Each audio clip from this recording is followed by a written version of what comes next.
Hello? Betty? This is Norm. I'm at the hospital. What is it? It's good news. Hold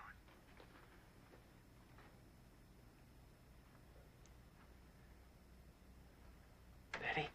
Are you all right? Is anything the matter? A little while ago, I got some feeling in my hand. That's wonderful. Well, it's only in one hand, but Dr. Miles says that it's the beginning. Oh, Rod. I'll be right there. Good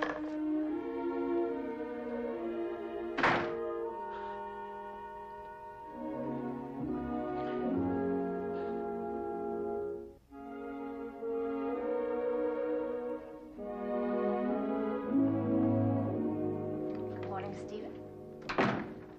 Oh, don't look so cross. Your secretary isn't there.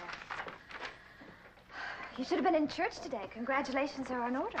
Well, I usually go to the office for a couple of hours on Sunday to clean up my desk. It's a good time. There's no phone calls, no interruptions, most of the time. I addressed the congregation this morning. Tom wasn't at the services? He's still out chasing after Jill. I think I handled it beautifully. I stood before them, smiled sweetly, and managed to convey the impression that I was the brave wife protecting her home. What'd you say about Tom? Laryngitis. You think that sounded too phony? I thought you never got interruptions on a Sunday. Stephen Cord.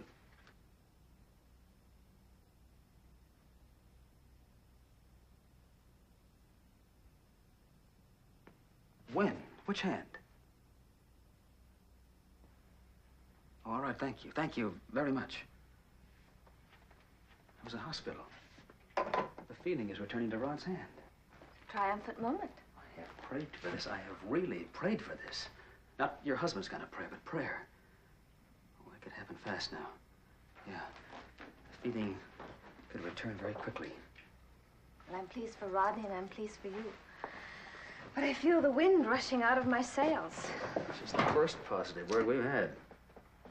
You know, in a sick way, you're all I have, Stephen.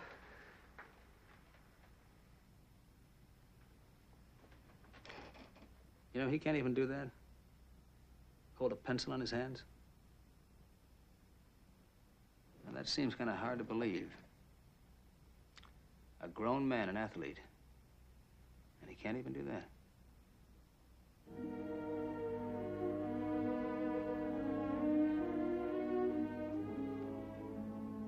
A simple thing like that.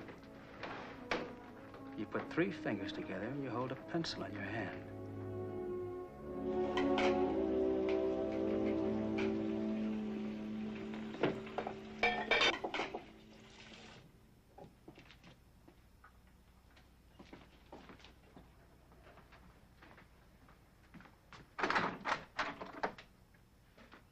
If you're looking for the preacher, he went that away.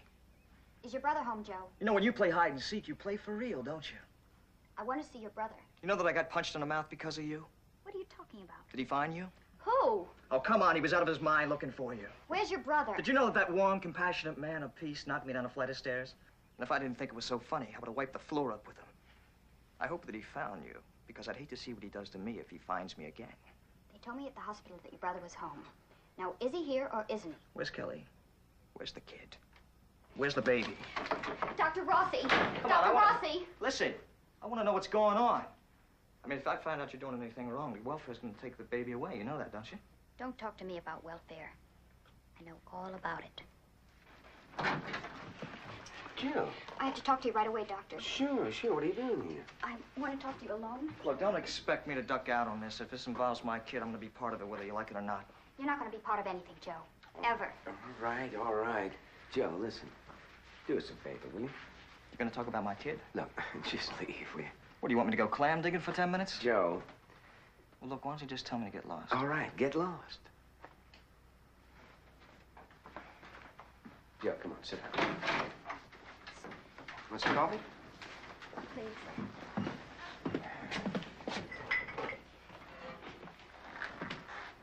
Well, now, where's Kelly? She's at the tavern with Ada. Oh, Ada's taking care of her, huh? Yes. Well, then she's all right, I guess. Mm-hmm. I don't know what to do next, Doctor. I just can't stay at that house anymore. Yeah, I know. The Reverend's not himself. He doesn't make sense. He found me last night, and he frightened me. He said things that... I need your help. Jill, I'll do what I can. I gotta find a place somewhere, anywhere. I'll lose custody, and I thought you might be able to know of a family where they want an arrangement like at the Winter House. Well, I don't know offhand. I gotta stay one step ahead of child welfare. They wouldn't approve of the back room of Ada's Tavern, and I gotta get out of there fast. Well, it may take some time, maybe even weeks. You know the child welfare. They have to know every move you make. You know that.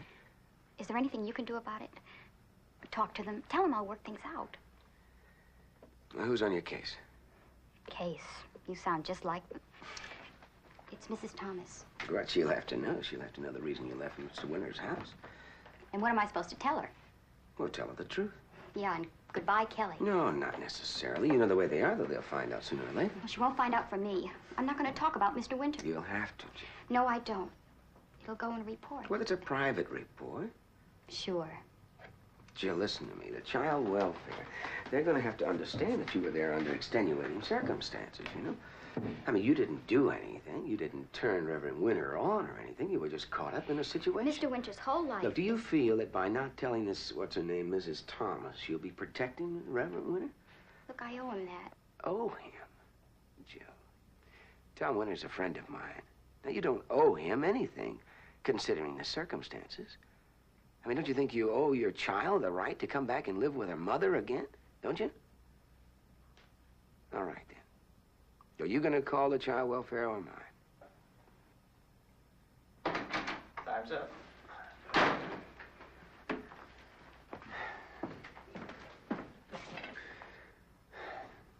I wish you two would just grow up.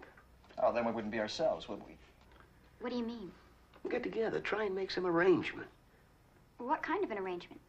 Well, the only one. A legal one. Oh, come on. What are you talking about, a marriage license?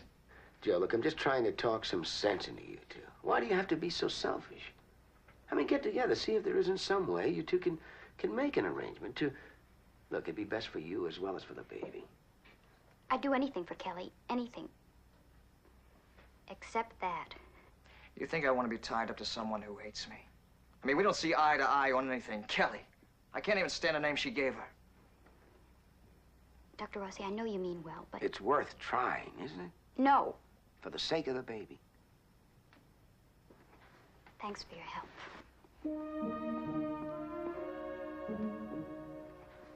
She's impossible.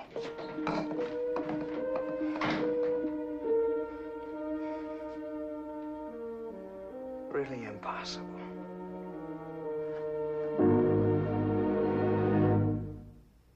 Preview from the continuing story of Peyton Place. You didn't get home until 3 o'clock this morning. But if I come in 15 minutes past my curfew, I get the 3rd degree. Tell me what happened last night. I've always told you the truth. I've never lied to you about my drinking. I may be the oldest man in this town with partial feeling in my left hand and zero feeling in the rest of my body.